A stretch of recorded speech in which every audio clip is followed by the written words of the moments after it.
是不是好开心啊？是。谢谢各位的配合。我发现啊，这个有现场观众的这个书我还愿意录，要没有观众自个儿说就腻了。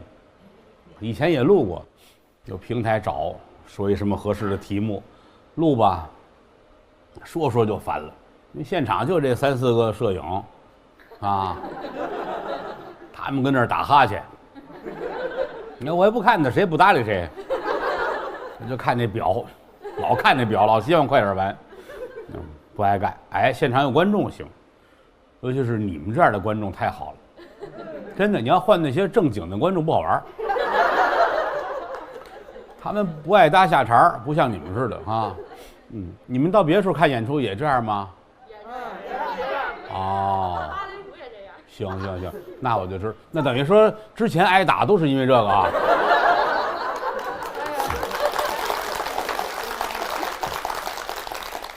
多开心，是不是啊？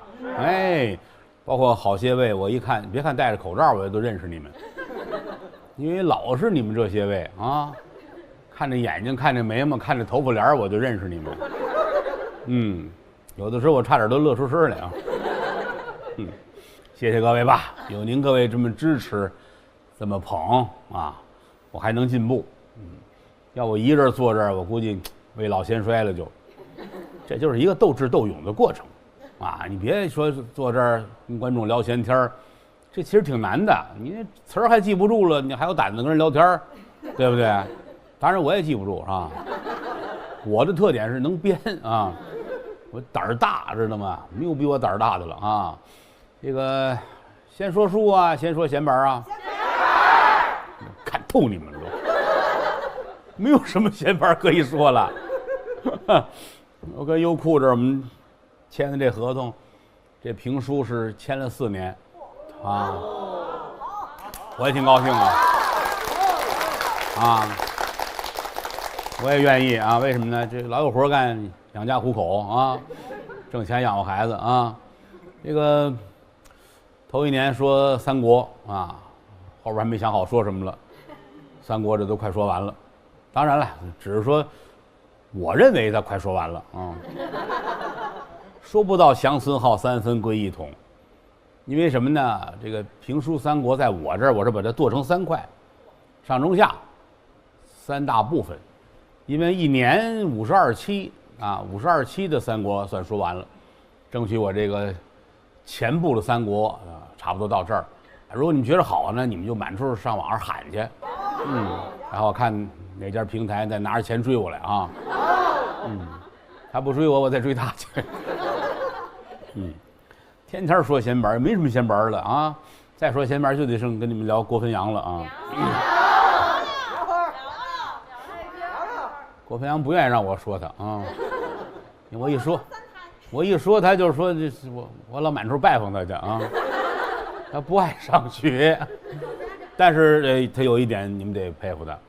就可能跟遗传是有关系的。郭汾阳的表达能力很强，就同样一件事情啊，换别人可能未必说得清楚。你看那天就是跟我说，爸爸，我想吃一样东西。我说你说吃什么吧，很像包子。这可难了，知道吗？很像包子啊，你说吧，哎，他给我解释，很像包子，是蒸的，不是煮的，外边是白面，里边是肉馅儿，啊。脑子有花，上面戴一帽子，咱们还不经常吃啊。后来我想了半天，才想出来是烧麦。但是你细琢磨，他说的这个哪样说的都对，啊。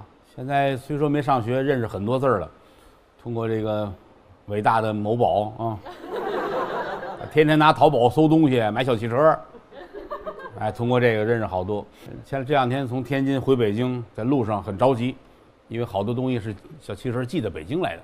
他就催侯叔，侯震开车嘛，侯叔你快点，咱们赶快到家，我看看小汽车。侯叔就逗他，那你不得捧捧我吗？凭什么开那么快？哎呀，侯叔太帅了。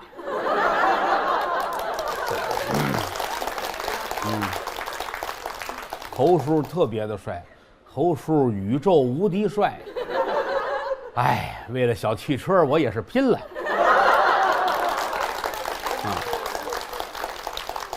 都乐了呗啊。然后一进门，我们家那个客厅那儿有一个财神的像，是当初干国家菜的时候三里屯那饭店里边摆着的。后来买卖不干了，这财神像也不能满处扔啊，得了，就拿家去吧，就搁家里那儿摆着。哎，这一进门啊，他咕噔就跪在财神跟前了。财神爷爷，你让快递快点来吧！把我乐坏了。我说财神爷管不了你那些事儿，管得太杂性了，快递他也管啊，也不能聊闲板了。好家伙，不聊了，我们得聊聊正经的三国。这个谢谢各位吧啊，听三国还能听这么长时间，也是难为您各位啊。是不是身份证都交到这儿了？连身份证都没有啊？那帮没有身份的人啊。那个三国不好说啊，我愿意说点什么《聊斋》乱七八糟的，那可以瞪眼瞎说啊。噗，一股子烟来8个大狐狸，飞去吧。怎么说怎么对，最终解释权在我这儿。三国不好说，它有出版物，你知道吗？这里边你说半截出一哈利波特也不，我也没法跟您各位交代，是吧？而且现在观众们来了之后，愿意先听闲板后听正文，好几次险些这一期都是闲板啊。你喜欢不行，我跟平台没法交代呀。哎呀，那天后台聊闲天我还说了，我说天天坐那跟大伙儿啊串闲话，我快把后台的事都让我说干净。下回专门拿出一段时间就说于老师家里的事儿就也行。嘿，你们是把我喝出去了。于老师管孩子有一套，你看于老师的孩子跟郭汾阳就有区别。郭汾阳这个打小不爱上学，可能也跟前的人有关系，谁来了都吓唬他，以后上学怎么样，他就觉得不好。你看于老师这点做得特别好。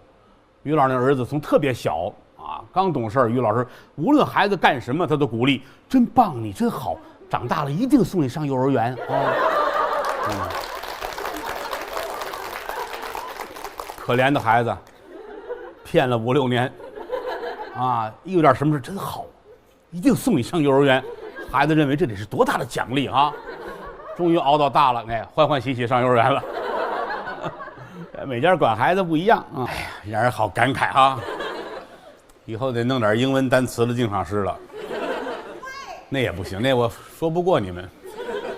弄点这个文言文的啊，不好说的那个绕嘴的那个啊。行，你们等着我的，你们啊。得谢谢您各位。这个你说跟这儿说话说书的说两句，底下没人搭茬也怪难受的。当然你们搭的太多也难受，仗着我脑子还好，要不然就让你们带沟里边去了啊。挺好啊，这个说书唱戏都是让人开心的事情，尤其是干惯这行啊。过去老先生说，一个说相声，一个做小买卖，只要是干上之后，其他的行业就拽不走你了。为什么呢？就第一就是太开心了，第二就是没有约束啊。说相声就谁约束？高高兴兴一说一乐，啊，赶上好年头，好收成，挣钱养家。做小买卖也是自由，挎个篮子，甭管是卖瓜子儿、卖捧豆的，是个乐趣，挺好。当然了，干说相声这行得有好身体啊。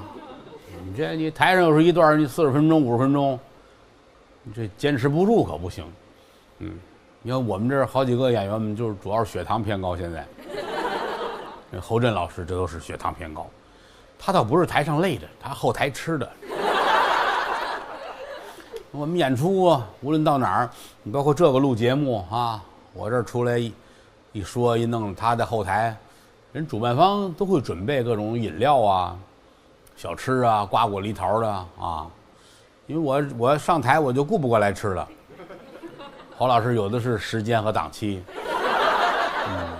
坐在后台啊，甩开腮帮子，撩开后槽牙，长江流水，风卷残云，啊，踢了踏了，踢了踏了，踢了踏了，很开心，很好。他不争名，不夺利，不贪财，不好色。你再不让人吃点东西啊，不讲理了就。当然吃多了，血糖会偏高。我们小时候也没听说谁糖尿病，德云社好几位糖尿病，于老师也是血糖有点高，他这挺高，挺高。他这喝酒就长血糖。我们这好几位，邓德勇邓先生，认识邓老师哈？啊，邓爷，孩子们都管叫邓大爷，大高个儿，大背头。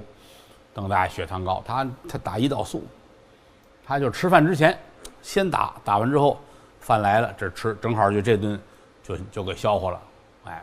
有一年主办方大排宴宴招待我们，做好了，都做齐了，筷子碟儿都摆好了，我就告诉厨房了，我说可以上菜了，人齐了。然后邓老师就把这针掏出来，打一针胰岛素，坐着等着饭。大堂经理来了，厨房停电了，菜炒不了了，看不见。我说那不要紧的，邓爷那喊那可不行，针都打完了。我印象特别深。我们这儿还有一徒弟叫李鹤彪，李鹤彪也是血糖也高，但李鹤彪这好控制。怎么叫好控制呢？在他思维上能控制。他爱吃，他就告诉你血糖没事儿。哪怕是冰棍儿、奶油糖，不管是什么，你这行吧？你没事儿。这你告诉他拌撇了丝儿，他不爱吃，血糖不行。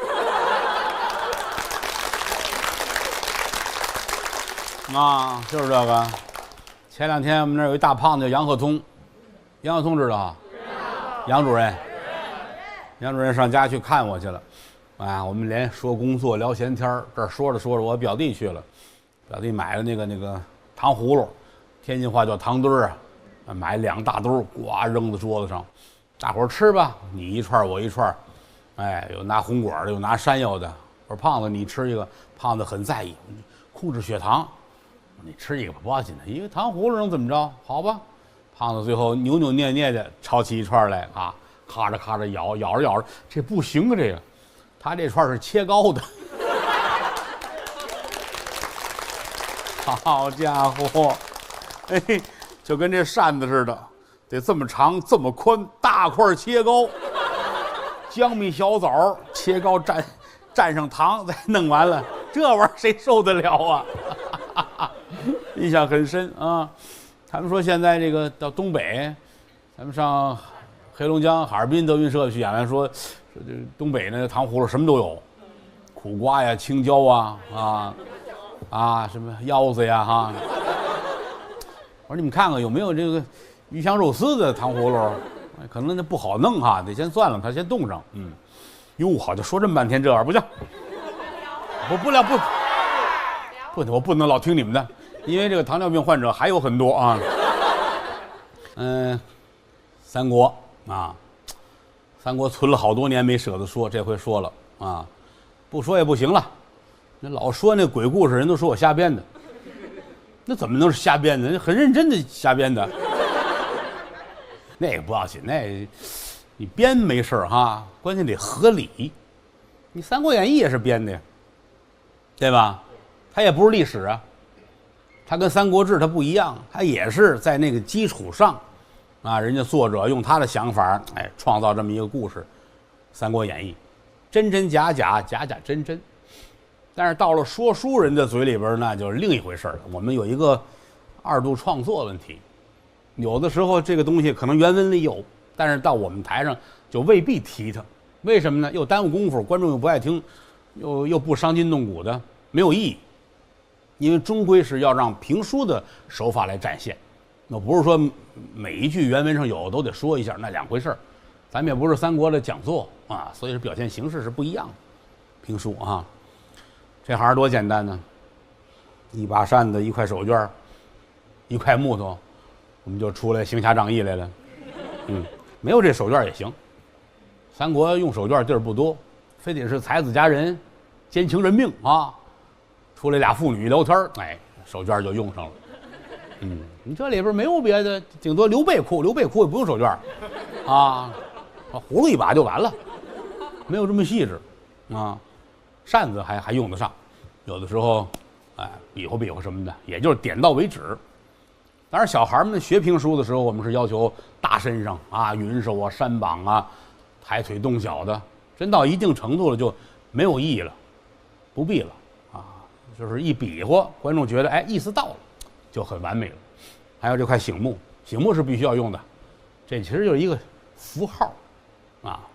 这个对说书人意义来说非常的重要。你过去说书的，无论困在哪儿了，就在这儿走不了了，你怎么办呢？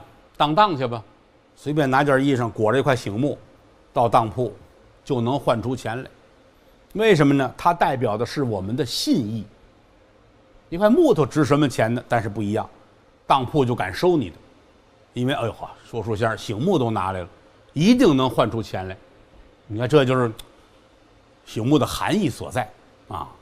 当然也碰到坏说书了也不行，他家有的是这玩意儿。那年头都没这个呀啊！那会儿来说，包括你说出去买东西啊，1两、2两、3两，最后那3星儿福寿禄，他当年人信这个呀。卖东西的好，短1两，你说不要他都找你去，为什么呢？福寿禄啊，短1两、短2两、短3两是损失卖货人的福禄寿，他不能好买白薯少给你了，损我的福，人家不干啊！你看过去他是用这个来约束人心。自打有了电子秤了，这就算完了。咱也来不了那样，我打小数学就不好，啊，就跟那记者问我是，人家什么时候上市？上个6我上，是吧？我要数学好，我还至于说了相声，啊，这是说书这几样东西啊。闲话少说，书归正传，因为不爱说闲班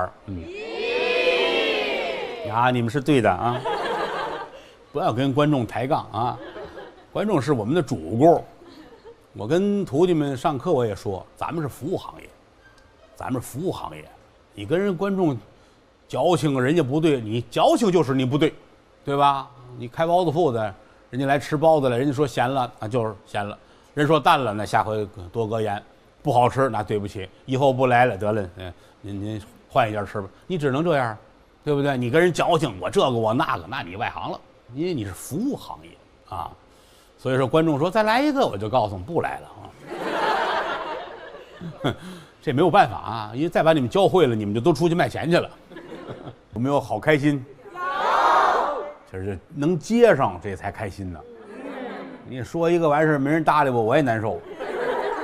咱们互相啊哄着对方玩，真挺好的。都吃饭了没有啊？吃了。这玩意儿你们说齐几点好不好？有说吃的，有说没吃的哈，这俩人说的不一样，才捅咕他呢。这一看就是没对好瞎话。挺好，听书就不用吃饭了，书中自有颜如玉，书中自有盒饭。听书啊，听入了扣，真是耽误吃饭。你过去那个不净这故事吗？啊，上书馆听书去，先生那玩命的拴扣。最后给人家火车票都耽误了，啊，那个年头也行，现在不可能的事情。现在你充了会员，随时听，没有过去那种说书的环境了啊。我看现在这个状态也是老先生们不曾想到的。你的清朝那说书的先生，他知道什么叫摄影机啊，是吧？灯一亮，他吓一跳啊。时代在发展，社会在进步，这很正常。啊，也难为您各位这么鼓励我，这么捧我，我还要努力啊！我要好好的跟你们斗智斗勇。其实这个就咱们之间这种感情、这种交情啊，就跟亲人是一样的。你别看你们也不请我吃饭啊，少来这套。我下回我就在这儿立一盘，我弄一2维码，我跟你们说，哎，你们就扫码，哎。过去说书都是小徒弟拿着笸箩下去敛钱去，那不如这方便，你不用动，你坐着你扫码，我这当啷一响，咱们就算有交情了。哎呀，棚里听书好啊，不用花钱啊，也不用送礼物。徒弟上家来，我也告诉他们别花钱，家里什么都有，是吧？有什么可能的？那会儿就孔云龙一上家来，爱买点水果，这个好习惯坚持了10多年了。每回一来就是各种水果，来了我就说他，我说我这个血糖下不去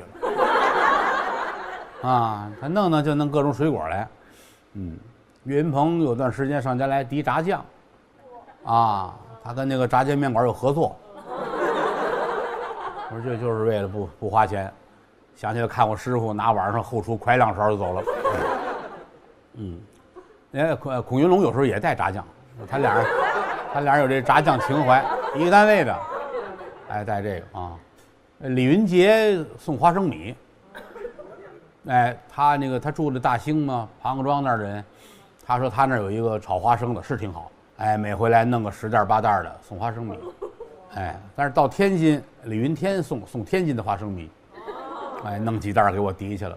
我们那儿还有一个爱吃花生的，就是谢金，少谢打小就爱吃花生，他管花生叫豆豆，这豆豆，他这米饭里边都撒点花生，他说那好吃。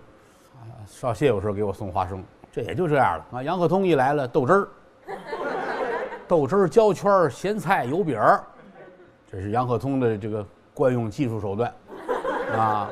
杨九郎是凉面、肘子、猪蹄儿，哎，这是杨九郎爱买的东西啊。还有几个这个南方的连朋友带学生，一到了入秋了、深秋了，寄点佛手来，来了之后，摆在书房一熏屋子，这也挺好，也就这个了。你真是弄个20斤的这黄金的大茶壶来，我也不要。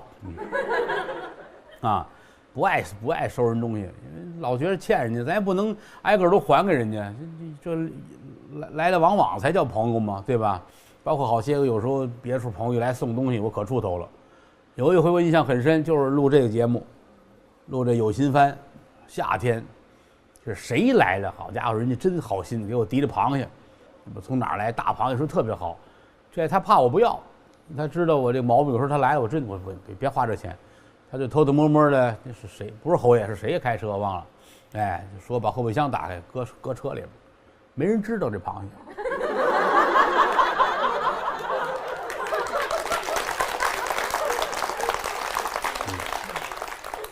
回去之后呢，又赶上有什么事儿，好像就出门了，就没开这车。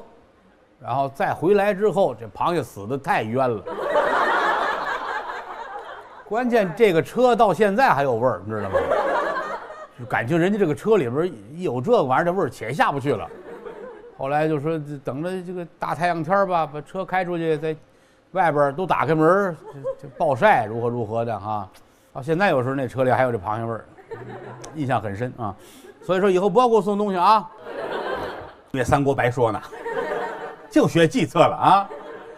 观众们斗智斗勇啊，哎，等哪天咱们专门拿出一期来啊。咱们就专门说定场诗，好不好？我就不参与了，好吗？因为太丢人了啊！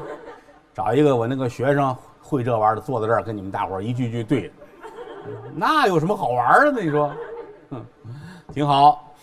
啊，这些日子演出暂停，因为咱配合这个疫情防控，期待着疫情早点下去啊，小剧场、大剧场就都开了，那个国泰民安就挺好了。前些日子在天津德云社后台，因为也是配合疫情这个防控嘛，就是先暂停。我说你们也别闲着了啊，借这机会排练，包括古曲社呀，包括麒麟剧社的好多人都在天津了。另外呢，他们准备把这个好多舞台剧趁着有时间想排一排。当年我们唱过一个《唐伯虎点秋香》，看过吧？这个戏正在复排当中啊。那个我有一徒弟，我干儿子陶阳演唐伯虎，哎，这些日子天天排练。这个排练的头一天啊，这一帮人都在后台呢，都回不去啊。但是说排吧都有，这帮人什么李鹤彪、张三、李四都在那儿了啊。但是这门口站着，我们有演员叫刘哲，扭扭捏捏的跟那儿，大胖子，臊么大眼的跟这儿啊。我说你怎么了？最后那个给我也来一活吧。我说好啊。我说谁演都好，大伙儿你们挑活吧。我说给刘哲回来找一个合适的、适合他的活啊。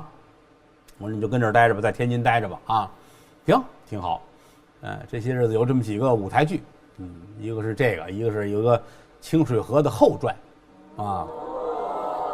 也准备在排，在调剧本当中，在调。另外还有我之前写的一个本子一直没演。是那会儿是德云社刚分队，1队、2队、3队、4队，就是郭麒麟那会儿在4队的时候，那会儿4队要排一个戏，我给他们写了一个2本的舞台剧《白宗卫坠楼》。写完了，后来也没排，就是一晃就这样。再后来，郭麒麟买出拍戏去了，更没工夫唱这个了。我也都归置出来了，趁着现在有时间，啊，排一排，弄一弄，到时候出来一演，乐乐呵呵不挺好吗？是吧？好吧，你们期待吧。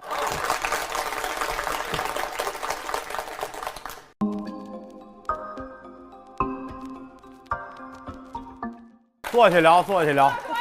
哎，好，受累了。太帅了。呵，我也发现了。风吹河北岸，花开向阳枝。打开《三国志》，先念定场诗。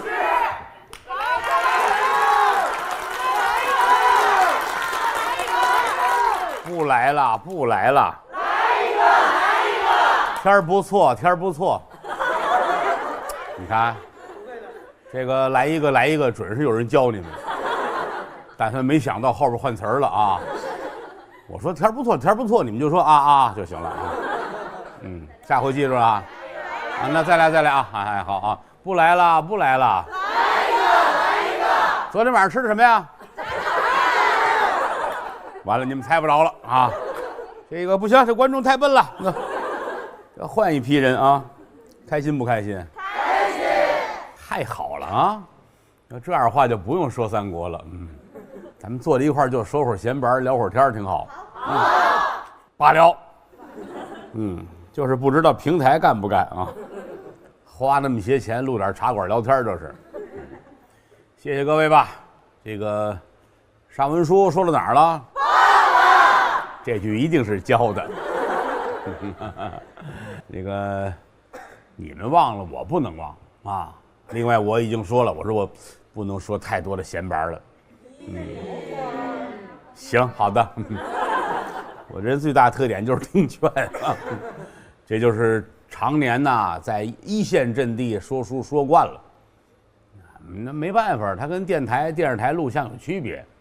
观众来了，你进门坐着就说啊，昨天说到哪儿了，如何了，显得太外行了，非得聊闲天儿，聊一会儿哈。现场你甭管那会儿茶馆大小吧，坐70人50人的，就是聊闲天儿，慢慢的把你带到书中来。就这个聊闲天让人爱听，这才是能耐了。所以说天长日久就养成一个爱串闲话的好习惯。但是也不容易，你这个您各位，你们是不花钱呐，你真上茶馆听书还得花钱呢，花钱听人说闲白，招谁惹谁了哈？挺好。难道德悬，不对知音不可谈，对了知音谈几句，不对知音。4个字也能接啊！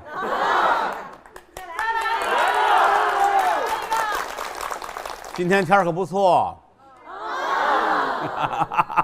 阿个6啊！